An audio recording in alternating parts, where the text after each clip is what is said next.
Fan may HANASH kay Janine pinili daw SI Jericho na isang red flag. ECHONINE supporters, RUMESBAK. Matapos ang revelasyon ni Janine Gutierrez na hindi na siya single, hindi maiwasang mag-react ang mga netizens, lalo na ang mga taga-suporta niya.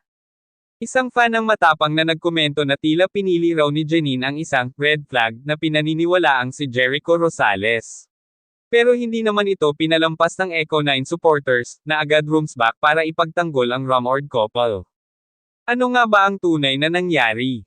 Habang trending pa rin ang usapan tungkol sa bagong love life ni Janine, isang fan ang naglabas ng kanyang saloobin sa social media. Sa isang viral post, sinabi niya, "Grabe si Janine, may chance naman siya na pumili ng mas okay pero si Jericho pa talaga. Red flag alert." Dahil dito, umani ng halo-halong reaksyon ang kanyang pahayag. May ilang netizens na tila sumang-ayon, pero mas marami ang hindi natuwa at agad ipinagtanggol si Jericho Rosales. Hindi nagtagal ay bumaha ng suporta mula sa mga fans ni Janine at Jericho, na tinatawag na Echo 9 supporters. Narito ang ilan sa kanilang sagot sa basher. Anong red flag? Kung si Jericho red flag, edi lahat na lang ng lalaki red flag na rin. Janine is a strong, independent woman. Kung sino ang gusto niyang piliin, desisyon niya yon. Huwag kayong mag-assume. Wala pang ang confirmation na sila na, tapos ganyan na agad kayo. Marami rin ang nagsabi na hindi patas na husgahan si Jericho dahil lang sa kanyang past relationships. Ayon sa kanila, lahat ng tao ay may pagkakataong magbago at maging mas mabuting partner. Sa ngayon, wala pang diretsahang sagot mula kina Jericho at Janine tungkol sa kontrobersyang ito.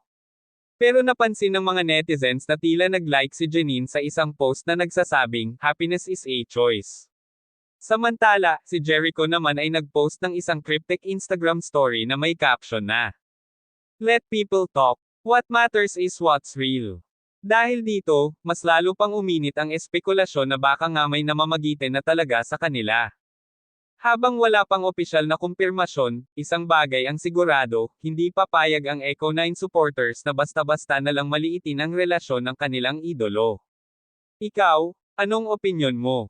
May point ba ang basher, o tama lang na ipagtanggol si Jericho at Janine? I-comment na ang iyong thoughts at huwag kalimutang mag-subscribe para sa latest update sa inyong paboritong celebrities.